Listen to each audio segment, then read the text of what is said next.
met with staff to discuss the reopening timeline. Our parents and guardians received and or had access to an a parent option choice form.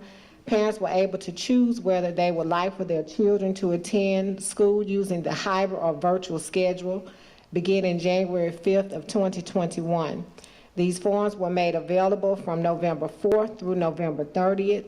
Principals conducted a total of 10 meetings, 2 each day, during the week of November 9th through the 13th in an effort to provide parents and students with this information. Parents were given the opportunity to speak directly with principals and ask questions as needed. January 5th, 2021 is the tentative date to begin the hybrid schedule. The district will continue to monitor the COVID-19 cases in Leflore County and adjust this date as needed. At this time, all of our students are still being provided classroom instruction using the virtual schedule. Board members, also in your package, you have the numbers for the parent choice forms we received for students, parents who opted or would like for their students or children to attend school using the hybrid or face-to-face model. COVID-19 updates. According to the information provided on the Mississippi State Department of Health's website as of today, there are 2,085 cases of COVID-19 reported in Leflore County. This is a 170 case increase from the last posted on the MSDH's report or website. Cases are expected to increase as a result of activity during the Thanksgiving break. The district is continuing to do its part in decreasing the spread of COVID cases in the community. Board members, in your package, you also have COVID positive cases and quarantine cases in the Greenwood Leflore Consolidated School District. For October, GLCSD had 5 positive cases of COVID in our district and 11 faculty and staff members who were quarantined. And these individuals reported coming into direct contact with somebody who tested positive for COVID, whether it was within the district or outside of the district. Cases for November were 12, and if you look under that, the number of individuals who are quarantined during the month of November was 77. And I will say that the increase for November occurred when teachers showed back up to school. So we have made the responsible decision to allow our teachers to continue to teach virtually. Those 77 include contacts or direct contacts made with individuals who are in and outside of the school district. So to make sure that all of our teachers are safe and as many faculty and staff as possible, we made the responsible decision to allow our faculty, our teachers, to continue to teach virtually, and they are doing an amazing job. Meal distribution. The district continues to provide meals to children ages 18 and under. Please do not miss free meals in the Greenwood Leflore Consolidated School District. Free meals will be available for all children ages 18 and under. You do not have to be a registered student in the district to receive meals. Meals are available at all schools. No meals are consumed on site. There are 3 options available for meal pickup and distribution. Option 1, we have a rural route delivery. Option 2, parents are allowed to pick up meals. And option 3, local community bus routes are designated to areas within the community.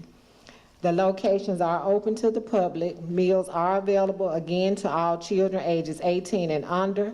For more information, you can call Ms. Jacqueline Howard at 662-581-3024 or email her at jhoward@glcsd.org. This concludes the superintendent's report. I have a question, Madam President. Dr. Brown, Yes, ma'am. those parents who responded to the parent choice, how many actually responded? Okay. I'll go back and pull the ones who but not many responded.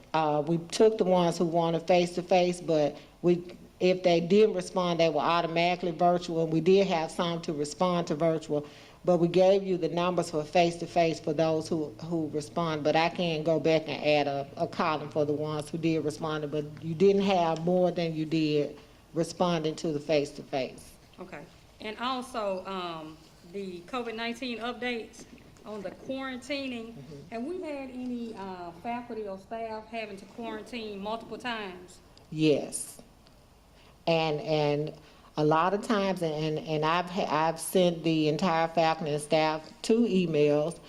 We talk about it, but it is what happens either on the weekend or we've had faculty and staff, I just said, to attend parties and events. And we have had some to report multiple times. And so what the best thing for us, we can control as much as we can when they're in the district, but we cannot control what they do when they're outside of the district. Okay, thank you. Yes, ma'am. Chair will entertain a motion to receive the superintendent's report. So moved. Second. It's been motioned and second. All in favor? Aye. Any opposed? Ayes have it. Just as a housekeeping rule, we want to make sure that everyone in the auditorium is 6 feet apart, and we want to make sure that everyone's mask is pulled over your mouth and nose at all times. Dr. Brown. Yes, ma'am. Next, we have our school at risk report for East Elementary and our additional targeted support and interventions report for Leflore County Elementary. Dr. Pulley. Good afternoon. The faculty, staff, and students at East Elementary School and Leflore County Elementary School are engaged in virtual instruction. Teachers are participating in POC meetings, and they are focused on data analysis and improvement strategies. Students are receiving additional support during intervention times that principals and leadership teams have scheduled to improve the student mastery of content standards. Parents are also involved in monthly parent meetings at both of these schools to support overall student learning and school-wide improvement efforts. Dr. Brown. Next, we have the regular agenda, beginning with 16 section land, Mr. Mike Ainsworth.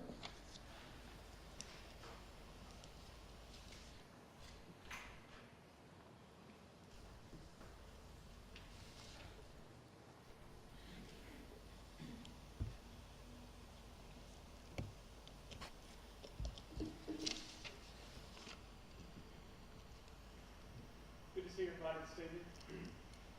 The first item I'm going to have you table, actually, this is going to be a lease contract.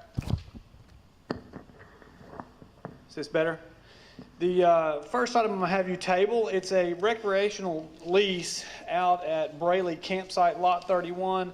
I don't want to take action until I have signature and monies for the school district, and so hopefully we'll get that by the next meeting, your January meeting. But we can take action on item 2. Item 2 is a hunting and fishing lease that was advertised in the Greenwood Commonwealth 2 consecutive weeks, and you'll see the acreage is 485.3 acres, and the school board has received 3 bids, and we'll read those as Ms. Clerk opens them up.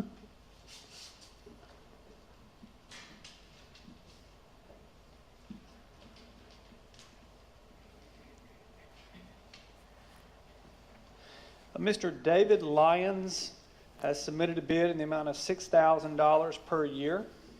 That is equivalent to $12.26 per acre.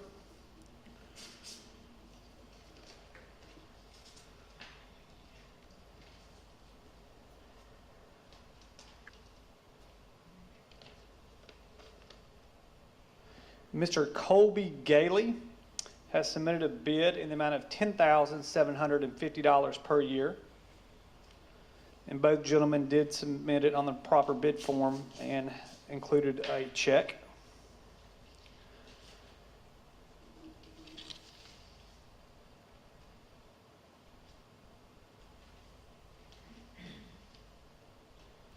Thank you. The last bid is submitted by Adam Bounds in the amount of $10,000. So based on the 3 bids that you've received, it looks like the $10,750 bid is going to be your highest and best bid submitted by Colby Gailey.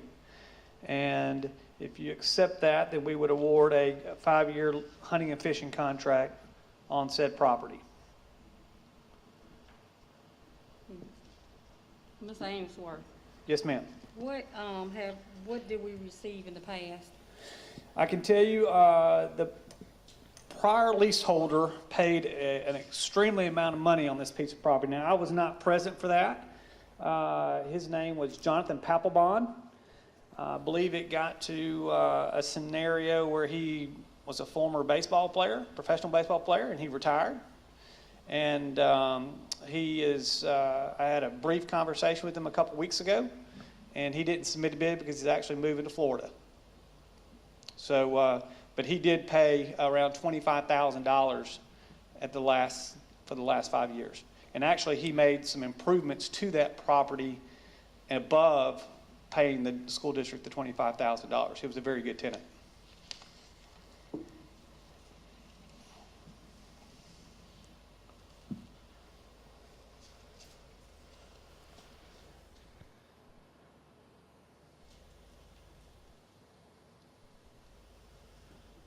Obviously, if you decide that you want to accept the high bid of $10,750, that would, over a period of 5 years, you're looking at over $50,000 income to the school district. That's not to mention what the property taxes. They also are required to pay property taxes. Board members? Madam President, I move that we accept the highest bid of $10,750 per year. It's been motioned and second. All in favor? Any opposed? Ayes have it. Motion is carried.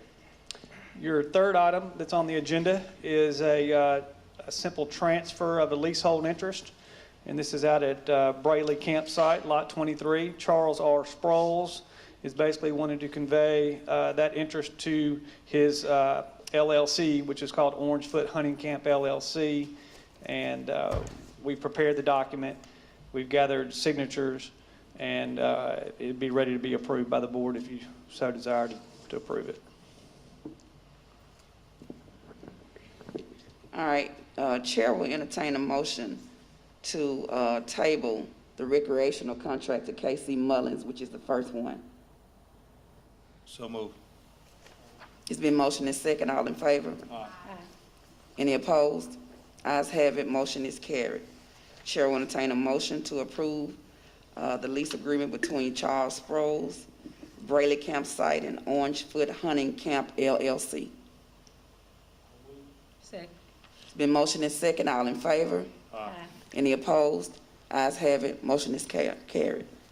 I would like to mention, even though we discussed at the last meeting, Ms. Dubard, real estate company, she was present, and she was interested in whether or not the school board be interested in the building, which is located right there behind the football field.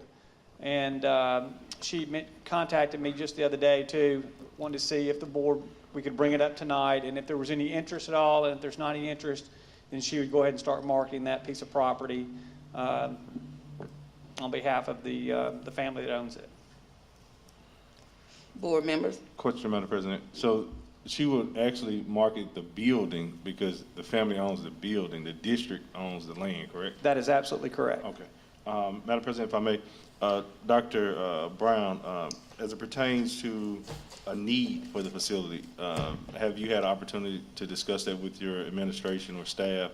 So Mr. Johnson and I have talked about it. We don't see a need right now, but we do want to have some conversations with the coaching staff to see if there's a need for it because it's so close to the stadium. But Mr. Johnson is making preparations to view that property. Madam President, my concern is, of course, we already have too many facilities within the district, in my opinion. But I will yield to Dr. Brown and her team. However, this is, I think, the third time that this has come before us, and a decision will need to be made if Ms. Dubard is willing to extend that by our next board meeting, instead of, again, as I always say, kicking the can down the road. I actually got a chance to go by myself while we were out for Thanksgiving, and in my opinion, it's just my opinion, it wasn't worth the amount of money that they asked us for, but that would just be my single vote. And if you all would like to come together as a team and go look at it, or we can just leave it up to Dr. Brown. I looked at the building several times, and I agree with Ms. Milton for the price. I think we have a lot of more buildings if we go along with our plans of what we're trying to do with the future of this district. That'll be something else that'll be in our hand. We got enough vacant stuff and storage buildings and stuff now. I think I didn't see too much that we possibly do. That's why I asked her, donate it to us. Yeah, we'll find something to do then. But to pay money for it, I didn't see. With that being said, if no other board members, then we'll put it in Dr. Brown's hand and let Dr. Brown get back with you, Mr. Ainsworth. I will say this, Ms. Milton, I go back, we don't need the building. Just myself and Mr. Johnson discussing it, there's no need for the building. But if we want to get input, we would go and ask the coaches, but at this time, we as a district we don't see a need for that building. Okay, so Mr. Ainsworth, could you convey that message? I will. Thank you. I do have a question, Mr. Ainsworth. The land belongs to the district. Is that correct? That is correct. Okay, so if the building is sold, what happens, so is that particular owner, are we going to be able to lease that? That's a great question. Okay. Very, very, very, so the scenario plays out because you're dealing with a 99-year lease, okay? And you do have a number of 99-year leases within that section. The way the school district would receive a new lease and new compensation is if the buyer of that building had to have financing and the bank that was loaning the money to the buyer required a new lease. Okay? A lot of those leases were granted in the 1947-48 timeframe. So if we do the math, they're going to expire around 2046. So we're talking, what, about 25 years left, somewhere in that neighborhood. So if somebody had to go get financing for 30 years, then it would benefit the school because at that point in time, that lender would say, no, you need a new 40-year contract. Okay? Thank you. Yes, ma'am. Question, Madam President. So, Mr. Ainsworth, as a board, and again, I'm not familiar with the language that is there within a lease of 99 years, but there's no opportunity to either renegotiate or revisit a lease. Of course, somebody issued 40 or 60 years ago. I would recommend that we have a special meeting and we can go over the details of that particular section and the number of leases that you have and some of the options you could take as a board in addressing those leases. Thank you. One more question, Mr. Ainsworth. When the buildings are sold, will she provide that information to you and then you to us? To let us know that there is a new owner of those buildings. I will definitely make the request. Okay. Okay? And one other way to be able to find that out is to simply just do a periodic review of the tax assessor records to see if there's change of ownership. But I'll make the request from the realtor. Yes, ma'am. So, Mr. Ainsworth, in our January meeting, would there be enough time for you to get back with us on the question from Dr. Bailey? Absolutely. Okay, thank you. Any other questions about any of the items we addressed tonight? Okay, thank you for your time. Thank you. Next, we have a presentation from by Major Design Studio Architect Company who's been working with Mr. Charles Johnson. Dr. Brown, Yes, ma'am. 4.1 that we didn't correct. Oh, I'm sorry. as they come. Next, we have our COVID-19 CDC guidelines. Attorney Pulley. Good evening again, board members. I am presenting to you just a brief information regarding COVID-19 and CDC guidelines that affect the school district. While all of it is great information to take in, and it's healthcare information, however, as the board, you are legally responsible for the safety and well-being of the students, the teachers, the faculty, as well as the entire safety of the school environment. So this is very pertinent to you all's role as board members. In your packet, you do have an executive order from the governor's office that listed in November 10th, 2020, just a few weeks ago, where the governor mandated that several counties, which Leflore County was included, to mask mandate for all of us in Leflore County until December 11th. The school district has the school board has adopted a plan, which the reopening plan, which states that all people that come into any facility in the school district shall wear a mask and keep on a mask. So our policies and rules go a little deeper than that. The Mississippi Department of Health has also has guidelines as it relates to CDC, specifically as it relates to school districts. But one thing that I want to get over to the board is it says that individuals who are exposed to a COVID-19 infected person within 6 feet for a total of 15 minutes or longer should receive a viral test to identify the infection. And that person should be quarantined for a full 14 days, even if the test is negative. Now, I know that there may be, we have policies that state that the person should provide a negative test before they're returning to work, but according to the guidelines, it states that even if it's a negative test, that person should quarantine for 14 consecutive days. As it relates to sports, it states that masks should be worn in athletic settings at all times, except when actively participating in the activity, such as students playing basketball or football.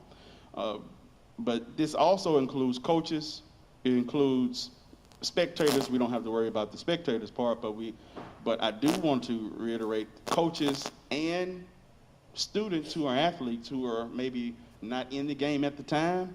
According to this, they should have on masks at all times during the games. And if this is not happening, I would recommend that we institute this through the athletic program.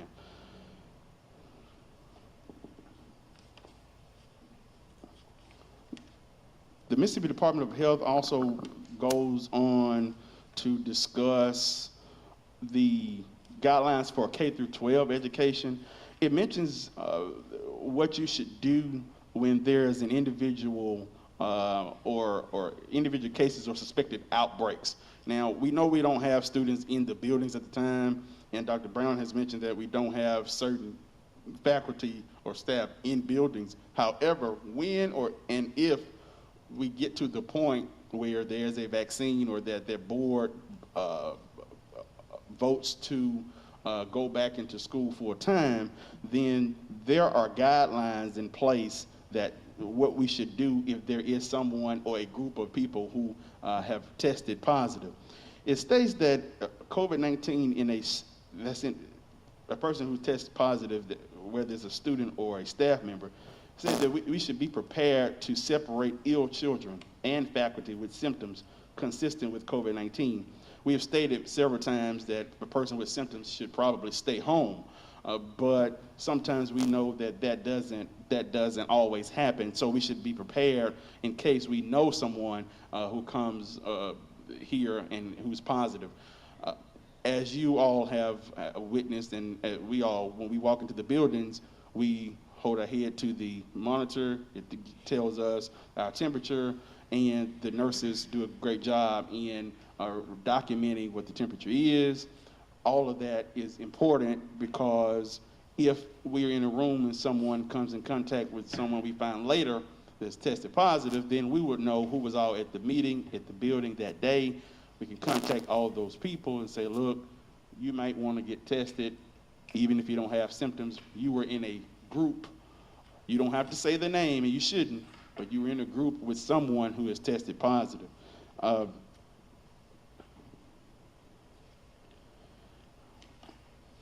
It mentions the role of the school district. It says that if a case of COVID-19 is reported in the school should identify contacts and determine whether individual contacts can be identified, or if an entire group should be considered contacts based on the classroom or group dynamics, such as a football team. I mentioned to you earlier about the sports. It also goes on to say that you should limit huddles in sporting events, such as in a basketball timeout. Normally you would have 5 players and a coach, and maybe assistant coaches huddled up together. I know that may not necessarily be practical from an athletic standpoint. You want to strategize to win a game. However, guidelines state that as much as possible, please limit all huddles. It states that the school district should notify the positive case, whether it's a teacher, employee, or student.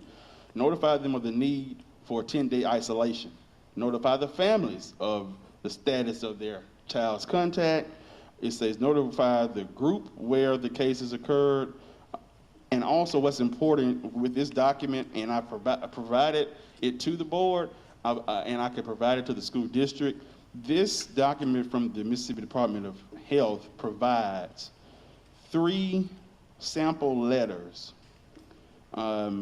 sample notification letters, and I would suggest that we send it word for word to students, parents, faculty, if we're not doing that already, so that we would just be in line with the current CDC guidelines. We all know that everything is fluid with COVID-19. It changes literally every day, but we want to make sure that we are doing what we should do.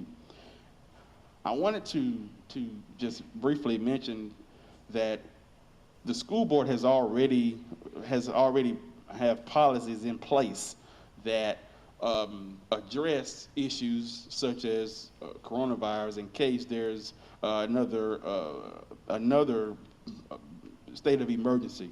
Policy AFC is the policy that we used back in March when all of this came about with COVID-19. This policy clearly says that the schools, the board and superintendent may close any school because of an epidemic prevailing in the school district. Now that could be a whole host of things, but in this situation, COVID-19 definitely applies to this situation. Also, it states that this is the same policy that we use to state that our classified employees is at the very bottom of the policy, where classified employees are allowed to be paid during a state of emergency situation. Normally, classified people would be paid by the hours that they work, but if they're at home, normally they wouldn't be paid. But this policy allows for that in a state of emergency. Policy GBRIA, which the school board adopted a few months ago, is the Families First Coronavirus Response Act. I heard Ms. Lewis asked earlier, have we had people who had to be out multiple times? Well, this policy allows for employees to be eligible for emergency paid sick leave or expanded family and medical leave for specific reasons related to COVID-19. Now, those specific reasons could be whether they had to isolate, whether they had to, whether a healthcare provider told them to isolate, whether they were experiencing any symptoms, whether they're taking care of their child who's having symptoms and the child care or daycare is not available or closed due to COVID-19. It provides them some protection in compensation and while they're off quarantine. And lastly, and I've mentioned this several times, I wanted to provide it to you all. Senate Bill 3049 provides immunity from lawsuits for civil damages arising from any COVID-19 related claims of students, faculty, or staff, only if the school district attempts in good faith to follow the applicable public health guidelines. Now, it just doesn't give you the authority to say, okay, well, we're immune. That part of it says we're immune, so we're just gonna go about our way. We're gonna do it the way we wanna do it. We're not gonna provide any public health guidance. And then if someone files a lawsuit, then you can't say we're immune because we didn't do our part. So you have to do your part in attempting in good faith to do everything that the CDC is requiring of us to do, and then you don't have to worry about that. Now, we're not telling the public that we are intentionally trying to do something wrong here, but the law does provide protection to the school district. As you know, it could be a lot of people trying to game the system, so to speak, if this wasn't in place. So I do think this is very helpful to the school district, as we do have insurance policies, but we don't want to be using it for a lawsuit every 2 weeks based on something dealing with COVID, if we have provided everything that we should provide. But other than that, that's all I have on that at this time. Okay, thank you, Mr. Pulley. Dr. Brown, is there any kind of way that we can upload this document to our website so that we can make sure that we are in compliance and that no one in any leadership position is telling people, like, if they have to quarantine, that they don't have to quarantine if their test is negative? Yes, ma'am, and that entire document is a part of our school reopening plan. Okay. It basically copy and pasted the information as well as those sample letters of what we Okay. received, but we'll upload the actual document, yes, ma'am. Okay, thank you. Thank you, Mr. Buller. Thank you. Any other question, board members? Dr. Brown. Next, we have a presentation from Major Design Studio Architect Firm.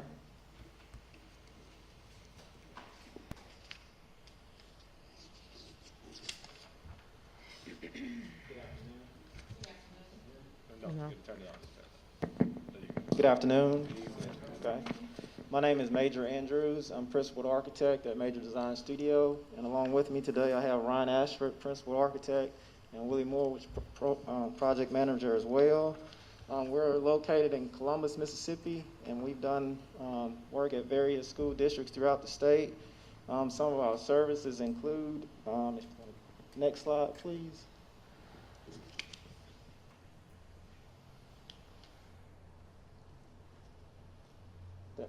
One more back. Thanks. Some of our services include architecture, planning, interior design, program management, construction management, landscape architect, and building information modeling. And on staff, we have, as we mentioned before, 2 registered architects, intern architects, landscape architects, interior designers, and construction administrators.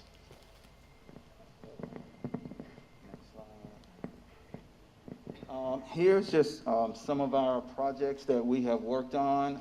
It's various locations. Just to kind of pick some, City of Hattiesburg in the upper left corner. We did a project for MUW, their physical plant.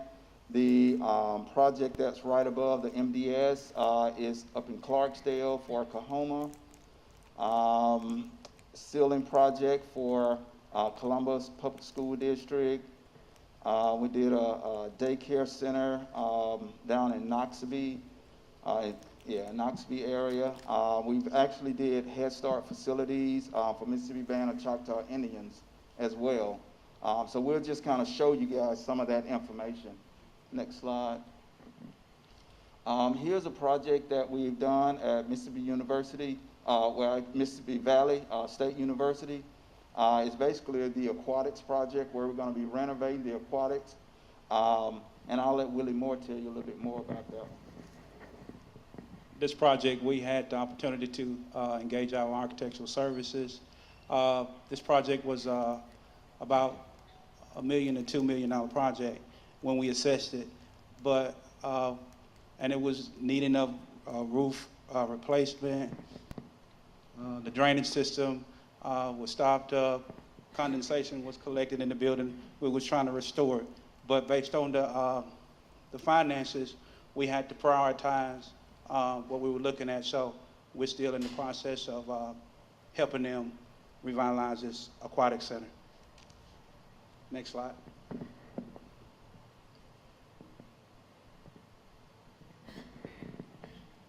All right, here is and we wanted to just give y'all a quick dose of information about our firm. So here's just another slide of a project that we did at Kahoma. It was a dome safe room that they wanted to do up there. It was about 9,000 square feet. And basically we worked with the college as well as the Board of Supervisors to get this project completed. But we did get it completed, and they're enjoying it. Actually, they are using it because of the way we did the acoustics and the lay-in ceiling that you can see in the photo. They actually use it for band as well because of the acoustics in it. Normally, when you have buildings that have hard surfaces on the floor and in the ceiling, the acoustics is not as good. But based on the way we actually designed that one, it actually worked out for them to be able to utilize it for more than one use. Next slide. Okay, this project was a pretty fun project that we did in Knoxville County, working with the staff, the superintendent, and we had the opportunity to kind of revitalize a cafeteria area. And on the left, you kind of see what it looked like before the renovation. And what we did was we used the school colors to place on the wall, and we installed soundscapes in the ceiling. Those circles and shapes up there, we placed those on this project. Also, too, we replaced the furniture, you know, the tables and the chairs. And what that did was it took that condition, that normal condition, and it gave life to it. So that's one of the projects that I kind of engaged in. We were there on the weekends with the contractors to make sure that they placed those things in the ceiling right, you know, just like we designed them. So that was a good project. Next slide.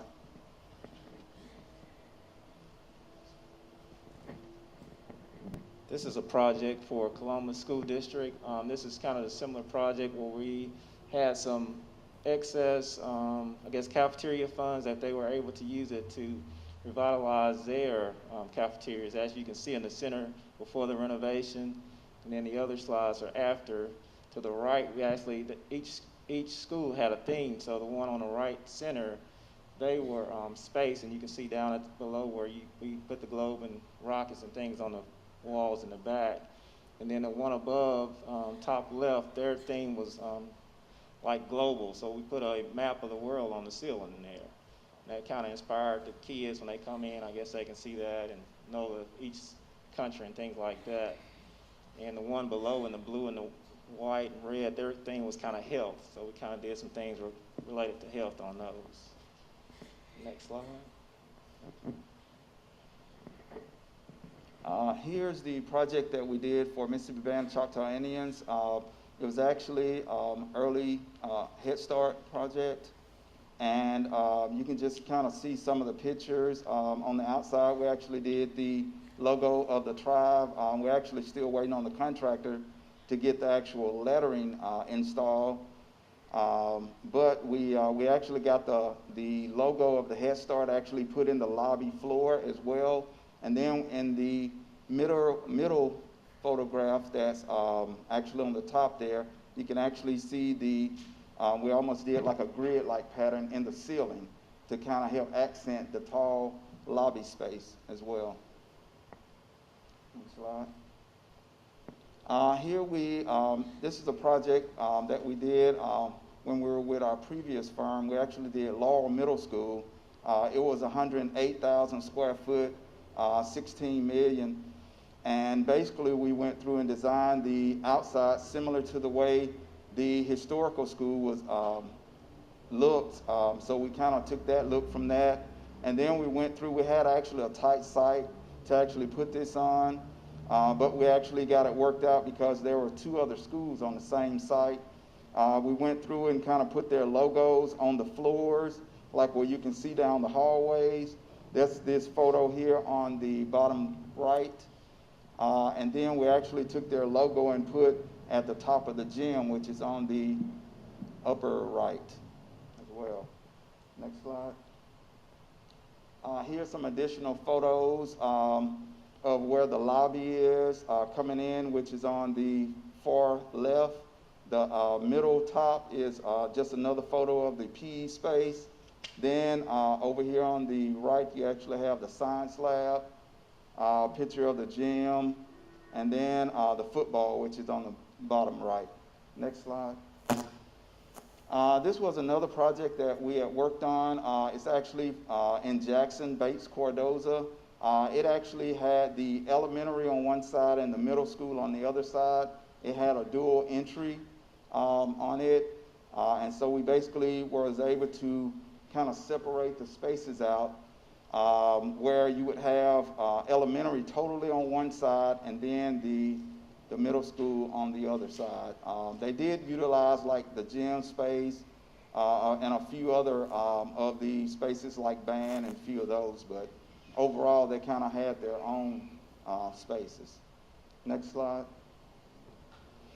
Here is another project that we had worked on at our previous firm up in DeSoto County. We actually did Horn Lake High School, Lewis Middle School and High School, and Center Hill as well up there. And we actually helped design the layout for the building and actually did all the drawings and made sure everything worked the way we actually drew it. Next slide. This was a design we did for Kemper County School District. They were looking at trying to get a new middle school, high school, and elementary school. So we came up with a few options for the elementary school. And this is one of the layouts here that you can see. We kind of had pre-K on one side, and it kind of graduates as you move around to 6th grade. And then on the site, you would see it would be the bottom right in the green there. And we kind of did a whole complex where the existing high school is up in the yellow, and then the new high school would be the orange shape to the left. And then we would move football, track, and everything to that same campus. And actually, the next slide, they ended up going a different route. We're actually working with them now on a new high school. And then this is also some renderings that we did for a facility. This is pre-K through 8. And it's kind of have the 2 sides like we just mentioned earlier, with elementary on one side and middle on the other side. Next slide. That's kind of the entry to the middle. That's a few of the renderings that we did.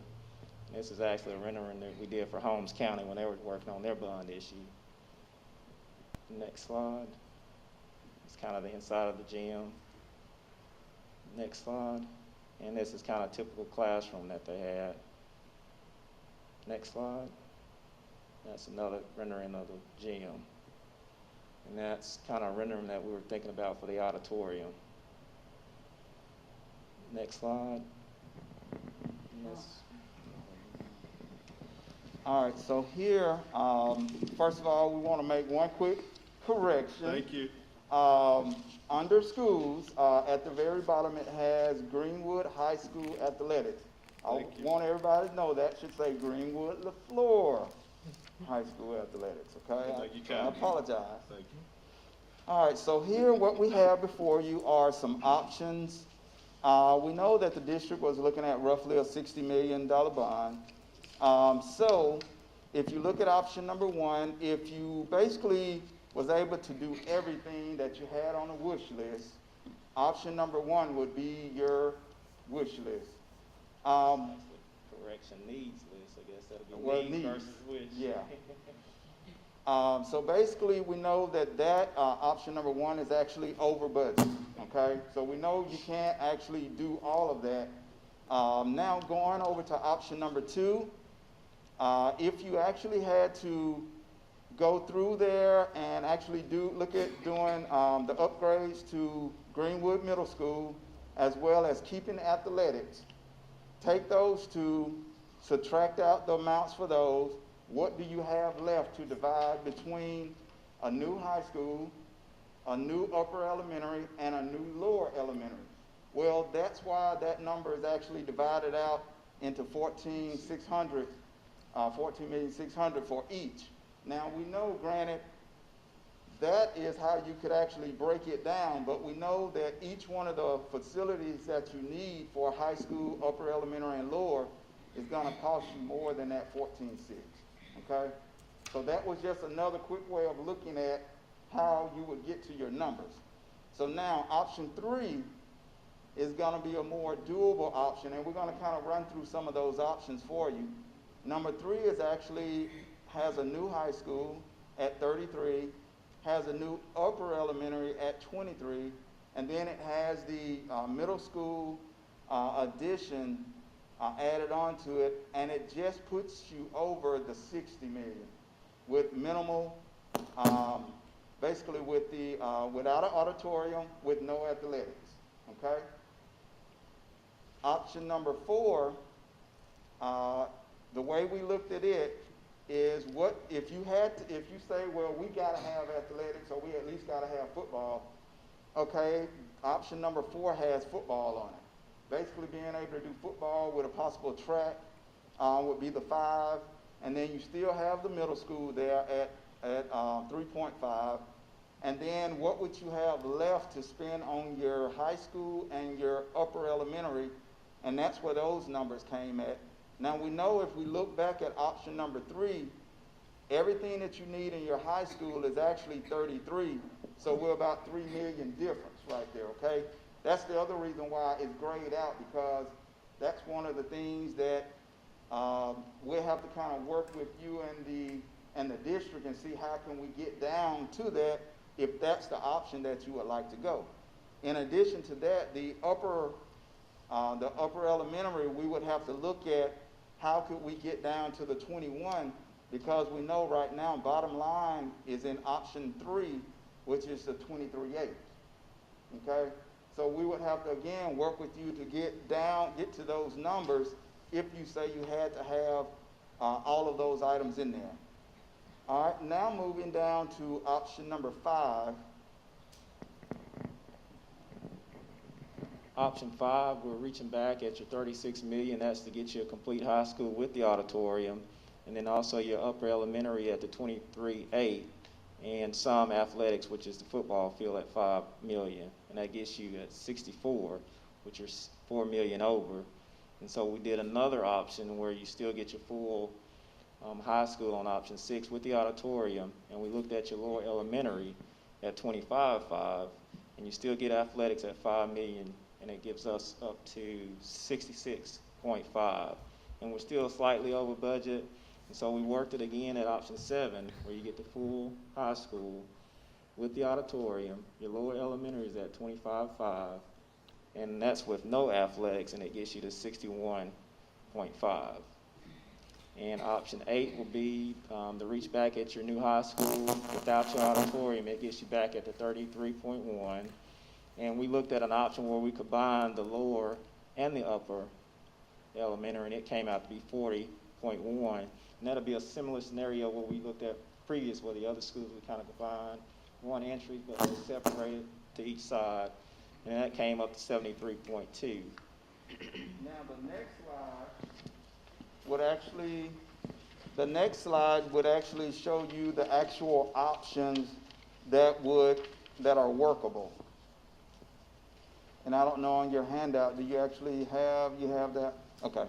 So we know that option 3 is a workable option. We know that with some tweaking, option 5 is a workable option. Option 6 is another workable option, but it's a little bit, we would have to make some adjustments on 5, 6, and 7. We could actually make that one work as well. Now, are there any questions so far? Madam President, if I may.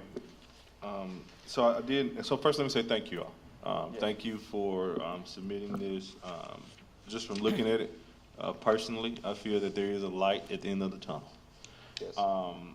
So thank you, and for coming and making this presentation. So in regards to the note where it talks about other possible funding, can you all, and I know this is an estimate, maybe give us a rough figure or ideal of what we could potentially expect, and then two, would your firm be open to helping us pursue that external funding? Okay. All right, so with the possible funding, what we are looking at is basically receiving money, just like that dome safe room that you saw back at Kahoma. That was actually funded through FEMA-NEMA.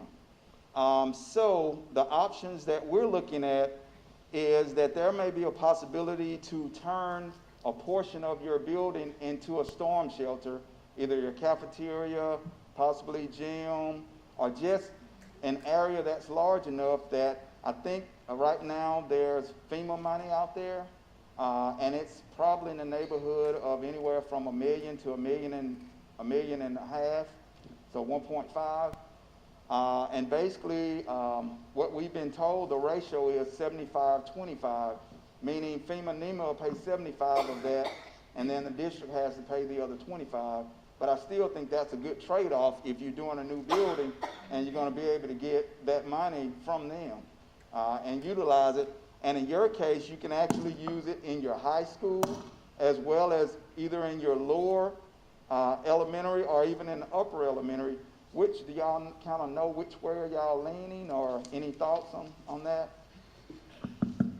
Board members, I would like to remind everyone that the bonding capacity, according to the financial advisors, is $42 million. And we would have to look at other funding sources to come up with that extra $20 million if depending on the option that the board like to choose. Madam President, if I may. So in regards to your question, as I understand it, and Dr. Brown or the board can correct me if I'm wrong, a survey was sent out to the community to include, parents, students, staff, businesses, and my understanding is if we were only allowed to choose one option or one school, the preference based on those responding was a high school. However, if we were able to do a phase approach, the preference was a lower elementary, upper elementary, middle school, and then high school. So I don't know how you look at that, but that was those were the responses that we received. And again, I think part of it is trying to satisfy everybody, because again, we need those persons that'll be voting to support the bond issue. Madam President, if I may, and thank you again, gentlemen, as Dr. Bailey spoken. And I was just sitting here thinking, and it's just an idea I want the board to ponder upon. When we look at option 5 or 3 or 5, and just like Attorney Pulley said, we will be $23,000 short, right? So if we take option 5 and build a new high school and take our current high school, Greenwood High School, and make it out a new upper elementary school, or make our current high school the junior high school, which now you don't have to do the addition to the junior high school, and make our current middle school the upper elementary school. No, Mr. Williams, so you suggesting everybody come to school in Greenwood, or the majority does? Mr. Bailey, I'm suggesting us to save $23 million. I don't care where it's at. That's exactly what I'm suggesting. Hold up, I'm just laying this out there. You all don't have to vote. We was looking for a way of saving $23 million. Well, I understand the bond capacity, but we have savings that could possibly be used. I understand, but what I'm saying is a new high school, you already want it, quote unquote, somewhere else. So we need to do with what we got too, because we got a nice gym at Greenwood High School. We have a nice auditorium that a middle school can use. we have a stadium that will be still nice that the middle school can play ball in. If we doing all this other stuff at the other spot, you got to understand what we will have vacant just to say, just to be saying where it's at. I've got a problem with it. I understand. I mean, I think that'll clear up 23,000, and we'll get everything that everybody asks for. And I think the new schools will not trying to put it quote unquote in Greenwood. So, but we still have some nice buildings left, so we got to make use of it. I just coming up with a way we can save 23 million, and we still have space to do the FEMA thing on those sites. So I just throwing it out. And Mr. Bailey, you want to keep in mind what the utility prices are in Itabena at all times. Madam President? Yes, sir, Mr. Bailey. We've discussed the utilities, and it's Okay. my understanding Okay. that Entergy will be taking over the utilities in Itabena, Mississippi. Now, that may not occur now, but again, Exactly. those persons or constituents in District 4, they turn out to vote. So again, those are things that we need to consider. Madam President, if I may. Yes. Gentlemen, did you all finish your presentation? Yes. Okay. As you see, you have a lot to please. We're in the, it takes a team, so we're in the Q&A part now to see which way. Okay. And to piggyback on Kemper, that's what happened when they started with the elementary, and then they ended up with the high school when they finally found out how much the funds they can afford. And so that's what we looked at, getting them a new high school that everybody gets to go to, and renovate the old high school for the elementary kids. And everybody is going to be on one campus because they have a gym that's fairly new. And so that's what we're trying to do, consolidate them on one campus instead of across town. And so we can help you with your existing facilities as well. My question is, you know, if we decided to go the high school route, and I see you have football added here, would we be able to add basketball with the present bond capacity? Yes, ma'am. We actually have a new basketball gym inside of your high school cost already. Okay. Yes, ma'am. And I noticed, just looking at the various options, and we talk about space constraints, I certainly get it. But is it possible that we could look at some of those figures to say, hypothetically, instead of paying $36 million for a new high school, what could 25 million get us? I understand, just again, looking at the 14.6 and option 2 for a new upper and new lower, if my math is correct, that'll be about 29.2 if you were to combine them. Correct. But if we said, all right, what could you combine them for 26? And again, we know that there'll be some space constraints, or you know, we may not get all the bells and whistles, but it's possible that we can stretch our dollar sum and kind of get all of our needs to a degree. Is that something that you all are willing to just sit down and have a conversation? Because at the end of the day, you all are the experts, and you can simply say you can do it or you can't do it. Yes, this is just a first overview. The next step would be to sit down with the stakeholders and say, hey, what is this option and how does this look?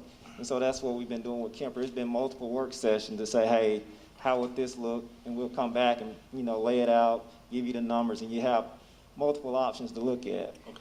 Yes, sir.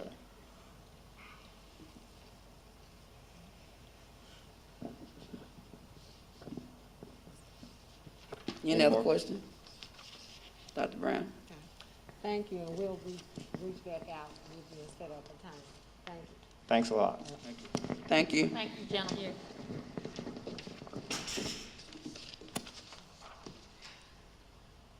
Okay. Next, we have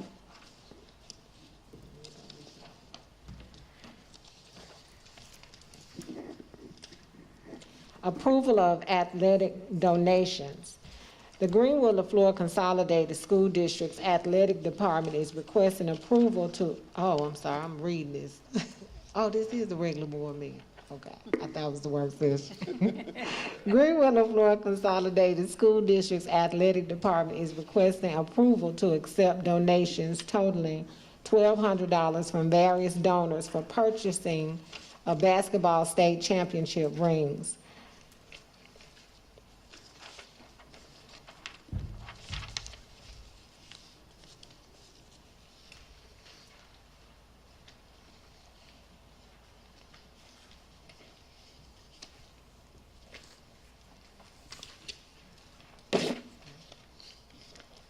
The superintendent recommends school board approval to accept